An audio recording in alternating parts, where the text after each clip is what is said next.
궁전에 관해서 또 받고 호수를 천신이 만들어주고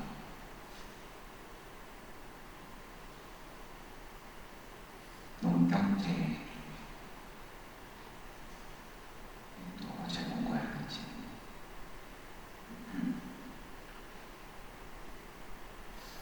농경제에서 왕자가 출입식 선을 해서 3개 초성이 올랐다. 다음에 활쏘기 대회 왕자의 활송식 수도다나 왕은 아들을 위해 과거에 어떤 왕들도 누린 적이 없을 만한 궁전을 지어주고 이렇게 생각했다. 내 아들이 이미 16세가 되었다. 이 아이를 왕세자로 책봉한 뒤 그가 왕세자로서 화려함과 영광을 누리는 것을 봐야겠다. 그리고 이와 같은 내용을 담은 전가를 할만 석가족에게도 보냈다. 이 자르자니까 궁전을 보이시오. 왕세자로 책봉하려고 하니까 나이가 찬 딸들을 들고 궁전으로 오시고 수도단의 왕의 전가를 받은 석가족의 왕자들은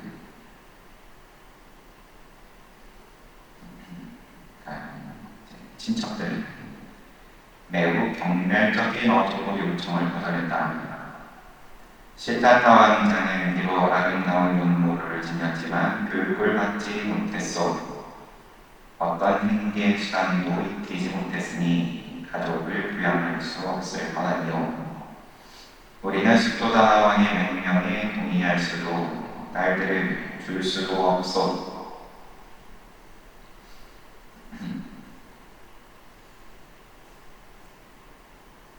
왕 수도다 왕의 어떤 위험이 이렇게 강력하지 않았던 것일 수도 있고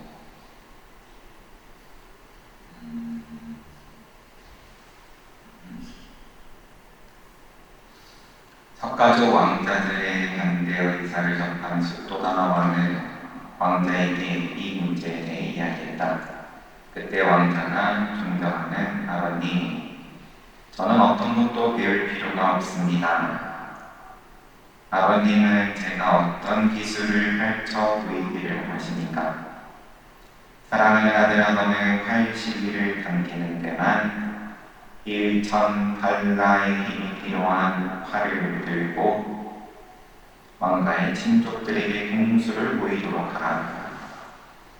왕자가 그렇다면 왕이시여 북을 쳐서 오늘부터 7일째 되는 날 제가 공수를 펼쳐 보일 것이라고 선언하십시오. 이에 왕은 카필라 왕국 전체에 북을 쳐서 왕자의 공술 시범을 서원했다.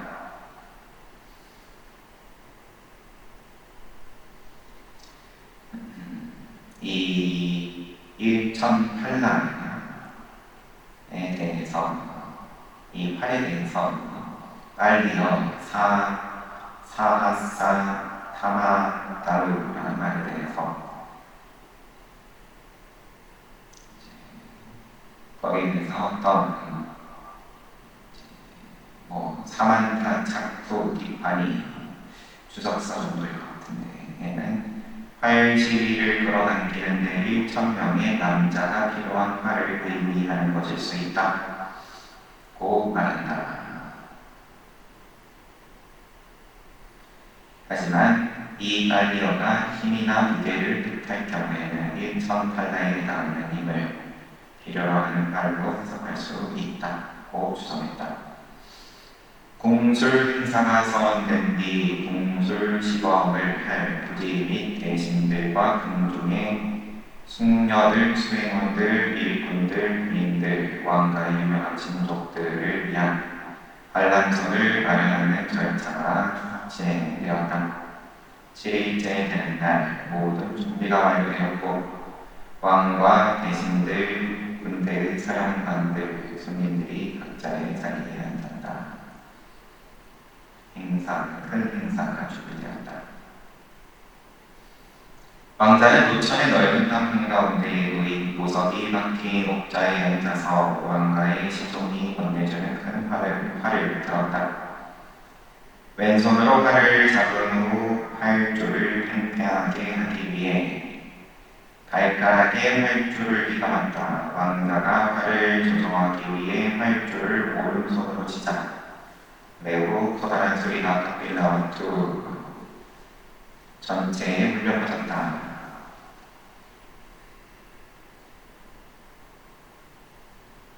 그 자리에 있던 800명의 성가족 왕자들과 친족들은 보살이 활줄을 조종하며 힘있게 내리치는 장면을 목격하고 매우 즐거워했다. 12가지 작은 궁술. 시타타 왕자는 카피라와 도시에 있는 유명한 궁술사 아카나웨디, 발라웨디, 사라웨디, 사타웨디를 궁전의 큰 마당에 모이게 했다. 그런 후 네 무리의 청중들 가운데서 근엄한 모습으로 앉아 있었다. 그 모습은 마치 땅에서 나온 뱀의 왕자 같았고 군대 사역을 맡고 있는 신들의 왕 사카의 모습과 같았다. 네, 또 왕자는 여러 가지로 보석으로 장엄된 의복을 입고 4명의 궁술사들은 각각 4귀퉁이의 자리를 잡았다. 그들은 각각 3만개의 화살을 짊어지고 다니는 개인 시종들을 거느리고 있었다. 잠시 후 보살은 화살촉이 금강석으로 되어 있는 화살 하나만 쥐고 4명의 궁술사에게 자신을 향해 동시에 화살을 쏘라고 명했다. 그러자 궁술사들이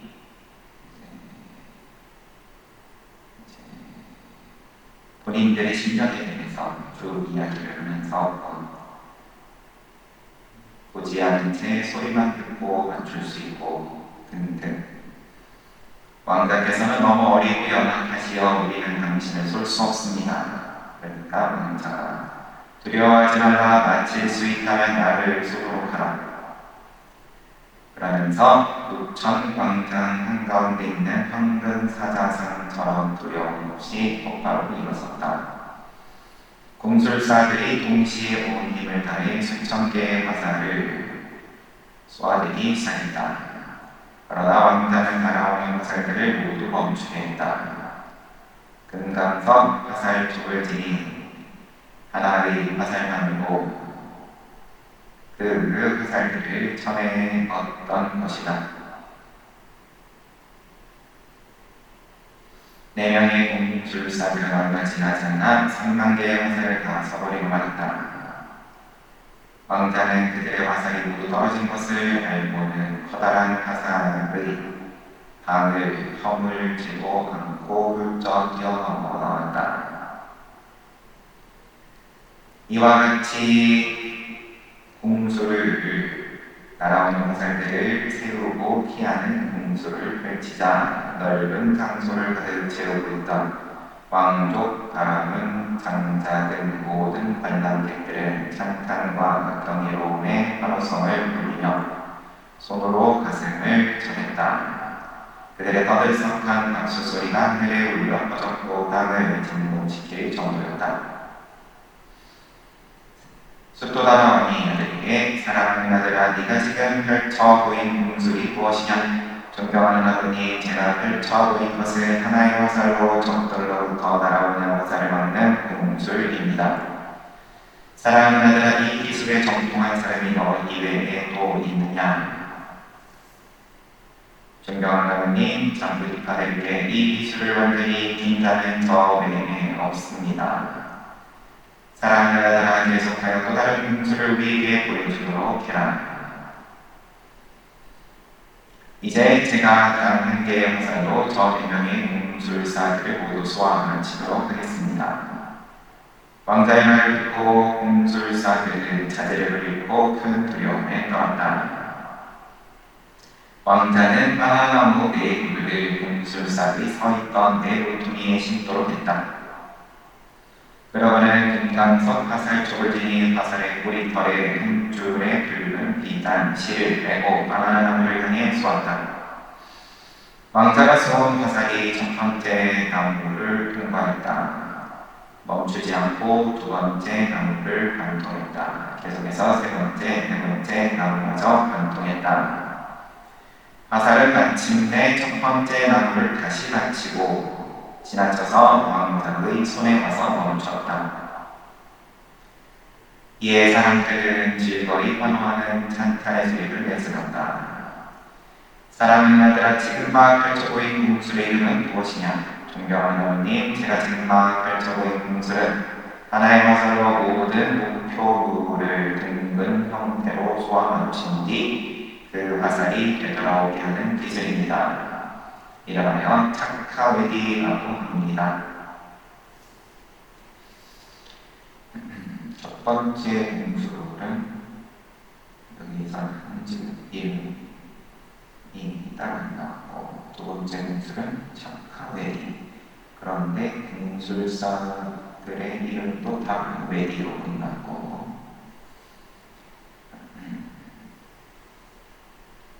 아카나웨디, 완나웨디, 사라웨디, 산타웨디, 혈과 관련된 어미 정도 일반적인.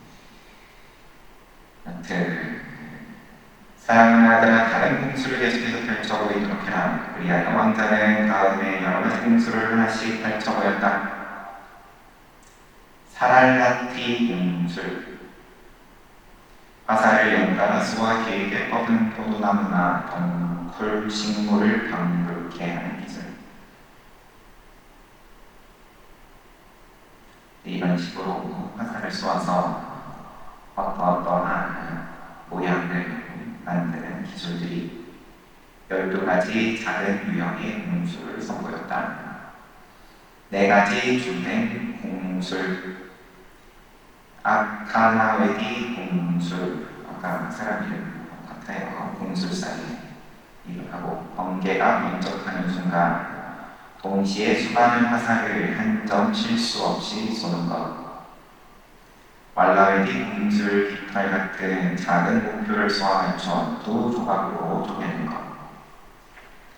사라웨디 공술, 뒤따르는 화살들이 차례로 앞선 화살들을 맞히는 것. 사따웨디 공술, 보지 않은 채 소리만 듣고 우표물을 맞히는 것. 그 이외의 7가지 공술. 시타타 왕자는 다시 수조다나와 관리 못한 군중들에게 7가지 두터운 물체를 관통하는 기술을 펼쳐 보였다. 7가지 두터운 물체란 거대한 가죽 덩어리, 거대한 나무 덩어리, 뿌리 덩어리, 쇠 덩어리, 모래 덩어리, 물 덩어리, 한자 덩어리. 우선 거대한 가죽 덩어리를 보자 보통 사람은 아무리 최선을 다해도 물소 가죽 하나를 쏘아서 관통할 수 있을 뿐이다. 그러나 왕자는 굉장히 물소 가죽 덩어리를 쏘아서 모두 관통하는 모습을 펼쳐보였다. 또 판자와 같은 경우에도 하나 관통할 수 있는 그런 두꺼운 판자를 100개를 관통했고, 구입판도 그러하고 철판도 그러하고 모래 판자 경초를 쌓아둔 수레를 또 하나만 관통할 수 있는데, 왕자는 여러 대의 수레를 관통하고 쏘아서 뒤에서 쏘아서 앞에서 쏘아서 뒤로 감동시켰다.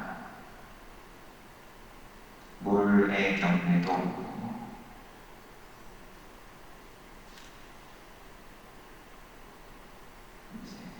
물속에서는 사우박사의 거리를 날릴 수 있는데 왕자는 여러 우박사, 우사파에 걸쳐 파를 날리는 장면을 펼쳐 보였다.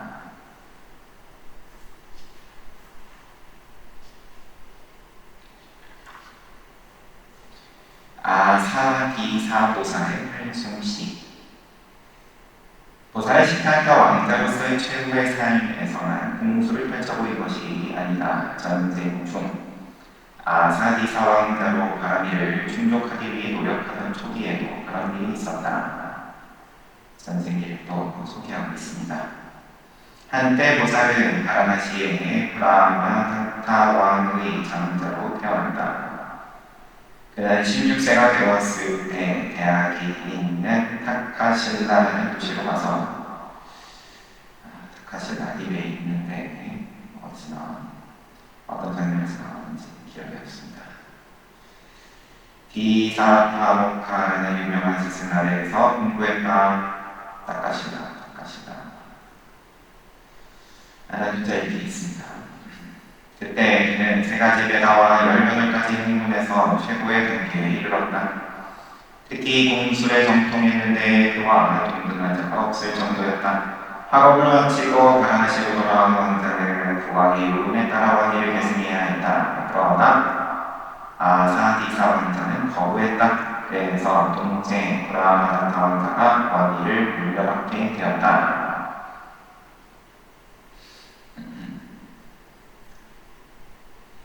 앞에 브라마다타는 이제 아버지 이름이고 종족의 이름이겠죠. 그래서 동생 브라마다타 왕자가 왕위를 물려받게 되었다. 아사디사는 보살의 전생 아사디사는 왕자로서의 삶을 평화롭게 보내고 있었다. 그러나 불화의 씨앗을 심고자 한 아천군들과 점쟁이들이 브라마다타 왕에게 아사디사 왕자가 당신의 목자를 차지하려고 계획 중입니다. 라면서 비판했다. 이런 말을 들은 왕은 아사디사 왕자를 체포하라는 명을 내렸다. 동생이 형을 체포하라고.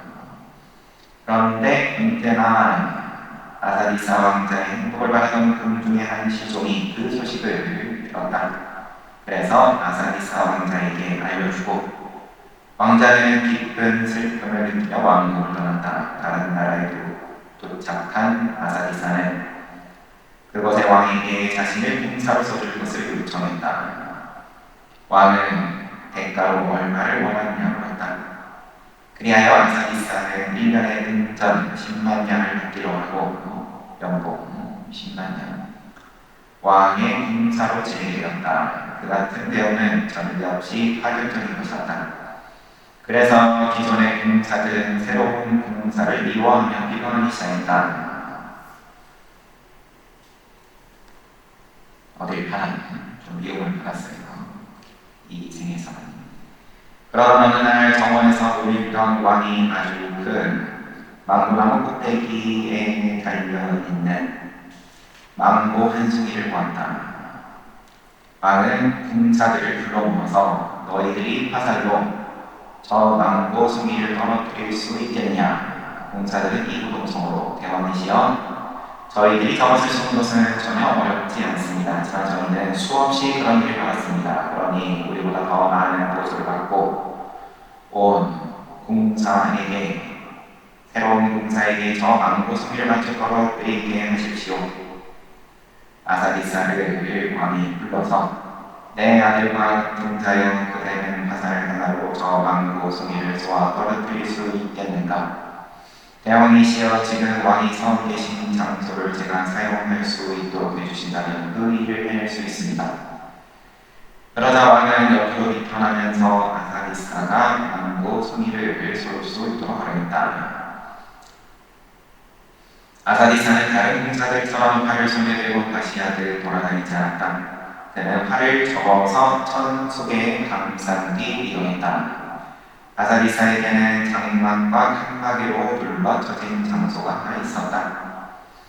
그는 그곳으로 돌아가 하얀 외투를 벗고 붉은 의상으로 갈아입었다. 그리고 허리띠를 메고 붉은 띠로 자신의 가슴을 단단히 묶고 가방 속에서 칼을 꺼내 왼쪽 어깨에 걸머쥐었다. 그리고 황금색 망토를 걸치고 등에 화살통을 맨 후 큰 활을 들었다.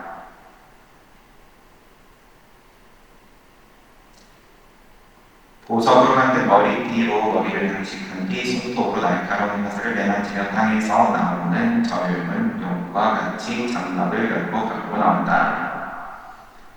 아사디사는 곧바로 활을 쏠 장소로 간 뒤 왕에게 대왕이시여 올라가는 화살로 망고송이를 쏘아 떨어뜨릴까요? 내려오는 화살로 망고송이를 떨어뜨릴까요?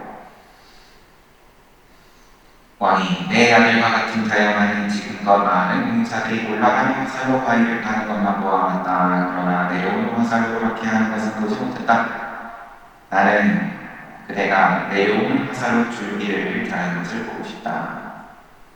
대왕이시여 제가 쏠 첫 번째 화살은 4천왕까지 올라갈 것입니다. 대왕께서는 제 화살이 다시 내려올 때까지 참고 기다려주시기를 바랍니다. 좋다 그렇게 하도록 하라. 대왕이시여 제가 쏘는 첫 번째 화살은 올라가는 길에 망고송이의 줄기를 정확하게 반으로 가릴 것입니다. 그리고 그 화살이 하늘에서 내려오면서 나머지 반을 정확하게 가릴 것입니다. 머리카락 넓이 만큼의 차이도 없이 작아서 그 망고송이를 땅으로 떨어지게 할 것입니다. 대왕이시여 지금부터 지켜보도록 하십시오. 아사디사는 이처럼 오만할 정도로 자신에게 말하는 화살을 발사했다. 화살은 모살이 말한 대로 망고줄기를 반으로 쪼개고는 올라갔다. 잠시 후 아사디사는 화살이 지금쯤 4천왕 명령에 도달했을 것이다. 라고 판단한 뒤 첫 번째보다 더 강력한 힘과 속도로 두 번째 화살을 쏘았다. 그러자 두 번째 화살이 첫 번째 화살의 꼬리 깃털을 만지고 첫 번째 화살의 방향을 돌려 아래로 떨어지게 했다. 계속해서 두 번째 화살은 33천의 영역에 이르렀고 결국 33천의 천신들에게 잡혔다. 내려오는 화살이 내는 소리가 춤꾼 소리처럼 크게 울려 대지를 흔드는 듯했다. 사람들이 이게 무슨 소리입니까? 그러자 아사디사는 이것은 첫 번째 화살이 내려오면서 내는 소리입니다. 라고 답했다. 사람들이 걱정을 하자 두려워하지 마시오. 그 화살을 땅 위에 떨어지게 할 것이요. 어떤 사람도 다치지 않도록 내가 잡을 것이요. 라고 말하며 사람들의 두려움을 불러들였다. 화살을 내려오면서 망고송이 줄기에 나머지 반을 머리카락 너비만큼도 틀리지 않게 정확하게 갈랐다. 잠시 후 화살과 함께 망고송이가 아래로 떨어졌다. 아사디사는 떨어지는 화살을 왼손으로 막아채고 또 다른 왼손으로는 망고송이를 붙잡았다. 화살과 망고송이 중 그 어느 것도 땅에 닿지 않았다. 왕과 다른 사람들은 이 놀랍고 장엄한 광경에 경악을 금치 못하면서 우리는 지금껏 이렇게 놀라운 군수를 본 적이 없다고 외쳤다. 그들은 왕자를 향해 찬탄을 아끼지 않았다. 박수를 치며 자신의 머리 어깨나 머리띠를 허공으로 등져올렸다. 사람들은 기쁘고 즐거운 마음으로 기꺼이 1천만 양의 가치가 있는 선물을 아사디사에게 선사했고 하는 소나기의 물방울처럼 많은 화장품과 시종들을 하사했다. 이처럼 보살은 아사디사 왕자로 태어난 생에서 대단히 놀라운 분수를 펼쳐 보였다. 그리고 시타카 왕자로서의 마지막 생에서도 12가지 작은 공술, 4가지 주된 공술, 7가지 두꺼운 물체를 발동하는 기술을 펼쳤을 뿐 아니라 다른 기술, 솜씨, 재주를 선보였다. 보살은 실로 그런 모든 기술, 솜씨, 재주를 배워 정통했던 것이다. 그럼으로써 8만 명의 왕족들이 지녔던 의호, 왕자가 남성이 갖춰야 할 재주를 갖추었는가라는 의무가 의혹을 불씨시켰다.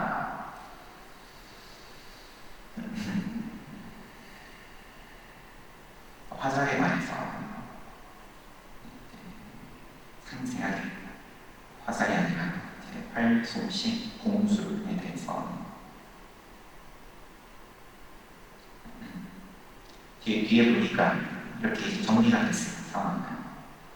그러면 어떤 무슨 칼 솜씨든 창 솜씨든 그런 게 아니라 활 솜씨 하나만 이렇게 자세하게 보인 것. 격에 관한 의미도 있을 것 같고,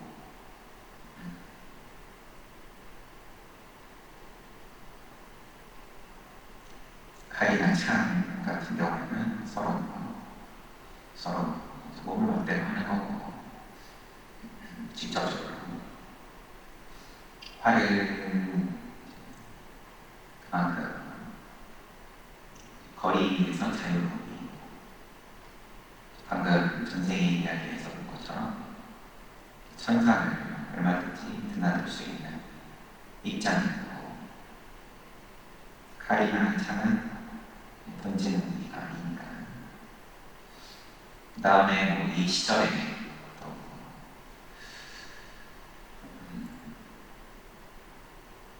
전쟁은 있어왔을 테고 빈번한 일이었을 테니까 이런 남자로서 표현을 되고 갖춰야 하는 것, 증명을 해보여라, 숫도다문이 모여라, 그리고 우리 왕자가 귀하니까 결혼시키고 싶지, 딸 데리고 모여라 했는데 다들 기분 나빠했다. 왕자는 증명할 게 없다. 귀한 대접만 받으면서 16세까지 살았다. 공부한 꼴을 눈여겼다. 뭔가 배우지도 않고 집안을, 영리를 얼마나 지킬 만한 힘이 있는지 증명해라, 뭐 이런 요구이기도 하겠죠. 그러니까는 다른 것보다도 활솜씨를 드러내고 있고 그러면서 정리가 된 건데,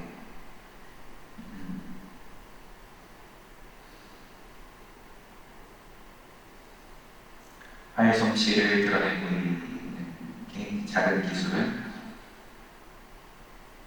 화살을 쏘아서 모양을 만들고,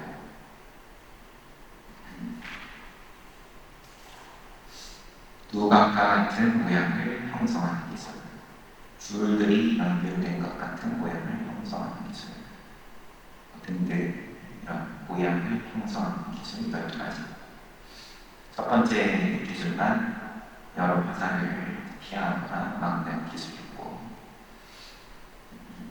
4가지 주된 기술을 이렇게 뭔가 신통을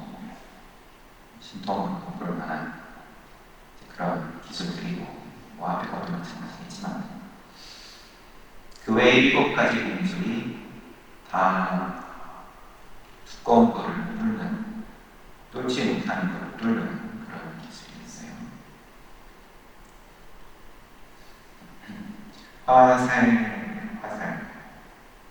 화살을 쏘는, 활을 쏘는 기술을 아무래도 귀하게 여겼던 것으로 보이고, 이 시대에 그 다음에 그 활을 정확하게 쏘는 것에 대해서도 나와 있지만, 또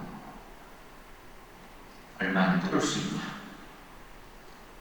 힘하고 직접적인 거겠죠. 그런 것에 대해서 디테일하게 증명을 하고,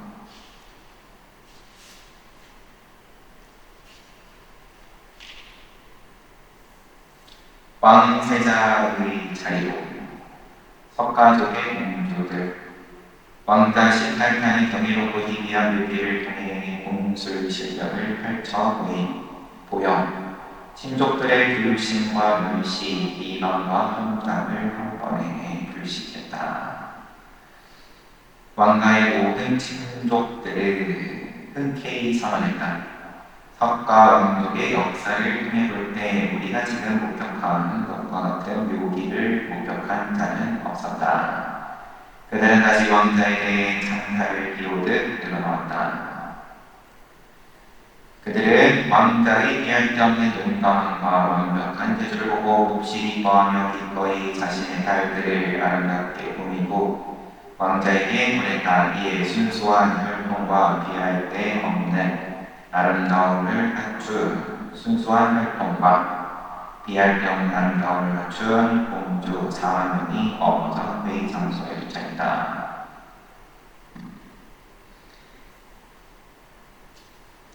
4만명 석가조 공주들 가운데 가장 뛰어난 자는 첫째 부인이 된 야소다였다. 야소다는 앞서 말했듯 보살과 동시에 태어난 자들 중 몇이다. 야소다는 석가족의 또 다른 통치자였던 수파붓다 왕과 아미타 왕비 사이에서 태어났다. 수파붓다는 대와나라 왕국의 왕이자 시타타 왕자의 할아버지이 안자나의 아들이고, 그러면 수도다나 왕하고 형제 그러면 사촌, 야소다나고 시타타는 사촌. 아미타 왕비는 수도다나 왕의 여동생이었다.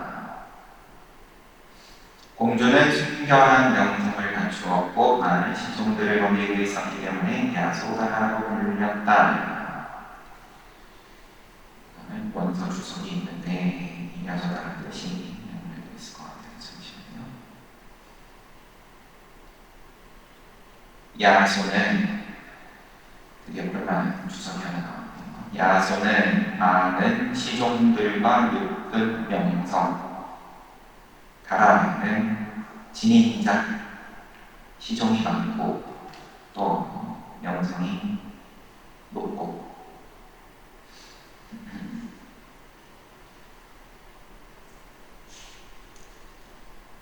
그녀의 몸은 사람들의 눈길을 사로잡을 만큼 아름다운 황금빛이었다. 굳은 황금장처럼 피부가 금빛으로 빛났다. 그녀는 비할 데 없이 균형 잡힌 몸매와 더불어 눈부신 빛을 지니고 있었다. 또한 그녀의 아름다운 모습과 태도는 마모도 마왕에게 있는 경관 좋은 유쾌한 선상의 킬라만나 위락 공원의 즐거움을 위한다. 세워진 승리의 깃발 기둥에 비할만했다. 천사의 요정처럼 그녀의 몸에서 나는 광채는 어두운 밤을 환히 밝힐 수 있을 정도였다. 또한 그녀는 덕 있는 여인이 갖추는 5가지 매력, 즉 피부의 아름다움, 살과 힘줄의 아름다움, 정맥의 아름다움, 뼈의 아름다움, 머리카락의 아름다움을 갖추고 있었다. 그때는 덕 있는 여인이 갖추는 5가지 매력의 기준이 피부, 살과 힘줄, 근육이라고 칩시다. 살과 근육으로. 그 다음에 정맥 30 이상에서 나왔었고, 전이네. 정맥을 더 포인트로 갔어요. 뼈의 아름다움, 머리카락의 아름다움. 이처럼 그녀는 뼈, 피부, 머리카락, 살, 젊음의 아름다움을 갖추고 있었던 것이다. 뼈, 피부, 머리카락, 살, 젊음. 정맥이 그러면 뭔가 젊음의 기준이 되는 건지. 또한 그녀는 100번 정도 자는 손과 같은 유쾌한 촉감을 지니고 있었다. 그녀에게 6가지 흠이 없었으니 너무 검지도 않고 너무 희지도 않고 너무 살찌지도 너무 여리지도 않았고 키가 너무 작지도 너무 크지도 않았다. 부처님을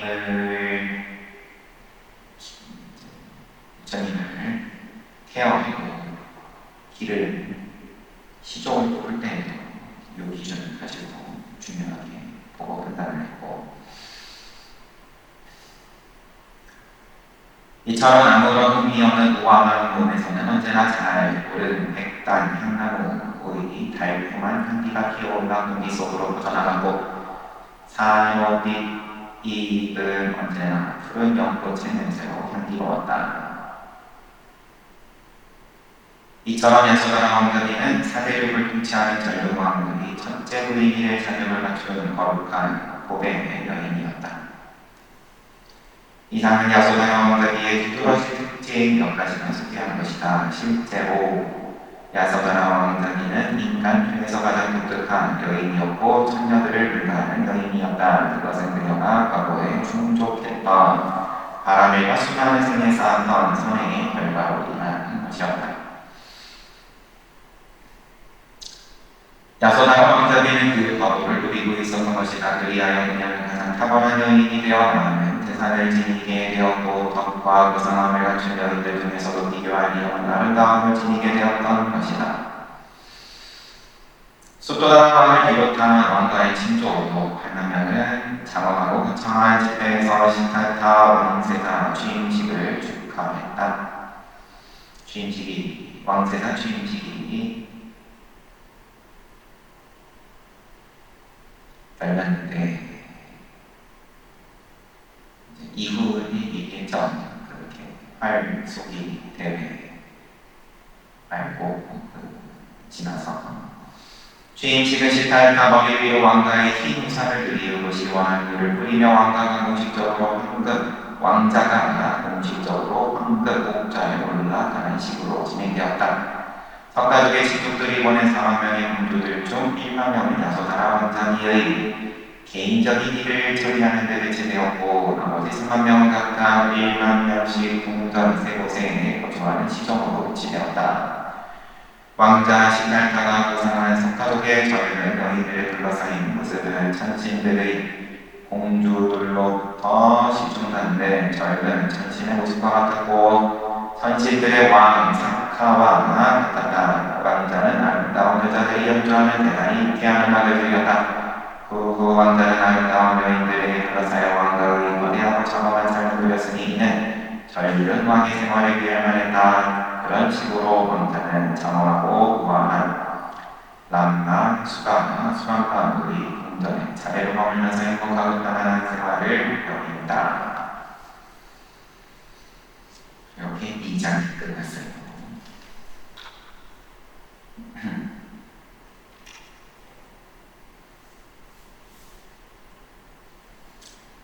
3장은 4가지 것을 사무불관사로 본격적으로 들어갑니다.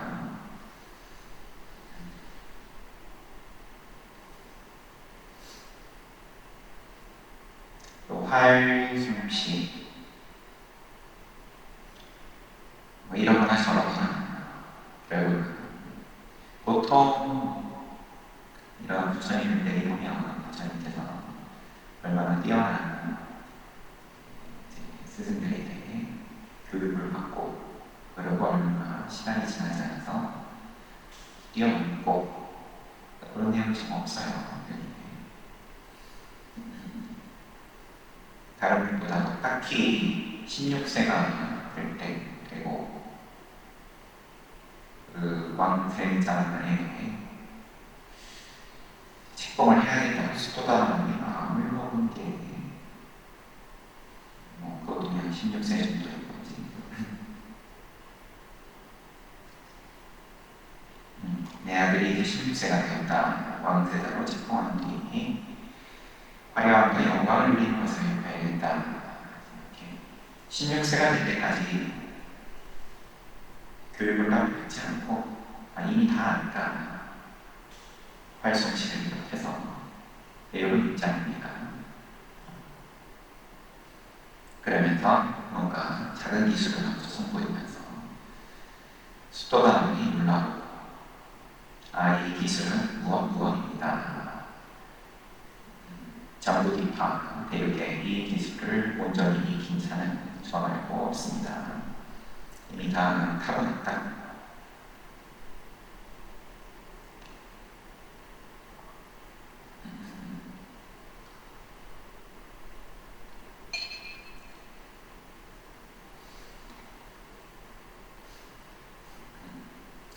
저번에도 얘기했지만 부처님보다 윗사람에 대해서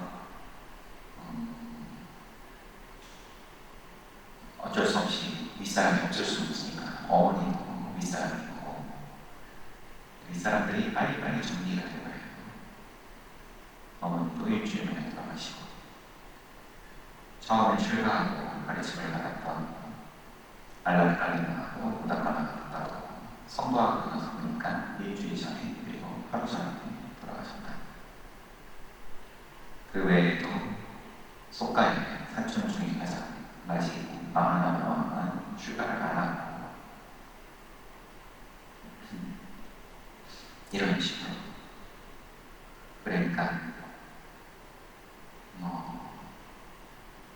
왕자 시절에 교육을 받아야 될 부분들에 대해서 이미 다 타고난 것으로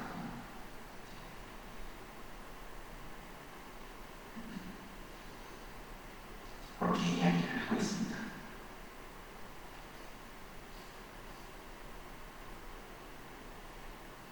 잘 봤습니다. 쉬었다가 정진합시다.